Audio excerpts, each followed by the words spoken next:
এত চিন্তা ভাবনা, এত কথা, তাতেও রাশিয়া ইউক্রেনের যুদ্ধ থামার নাম নেই। সেই নিয়ে প্রকাশ্যে ক্ষোভ উগরে দিলেন মার্কিন প্রেসিডেন্ট ডোনাল্ড ট্রাম্প।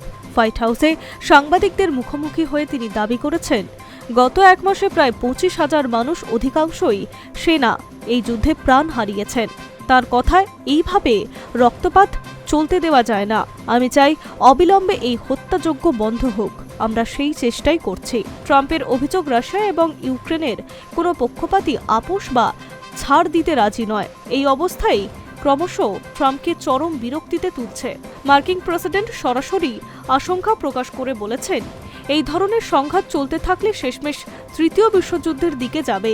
আমি আগেও বলেছি, সবাই যদি এমন খেলায় মেতে থাকেন, তার পরিণতি ভয়ঙ্কর হবে।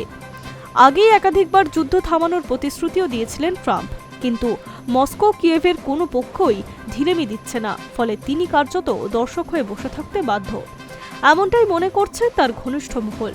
হোয়াইট হাউসের মুখপাত্র ক্যারোলিন লেভিট, প্রেসিডেন্ট এখন কেবল ক্ষুব্ধ নন, ফলহীন কথাবার্তায় ক্লান্ত। তার কথায়, প্রেসিডেন্ট আর শুধুই বৈঠক করতে চান না, তিনি যুদ্ধ বন্ধের জন্য প্রস্তাব পদক্ষেপ চাইছেন।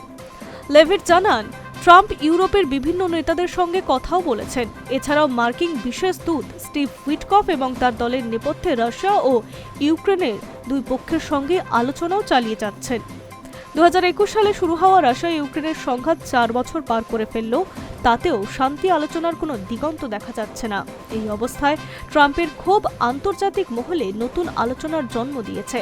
ওয়াশিংটনের অবস্থান স্পষ্ট, আর টেবিল টক নয়, এবার তাৎপর্যপূর্ণ পদক্ষেপ গ্রহণ। I news network.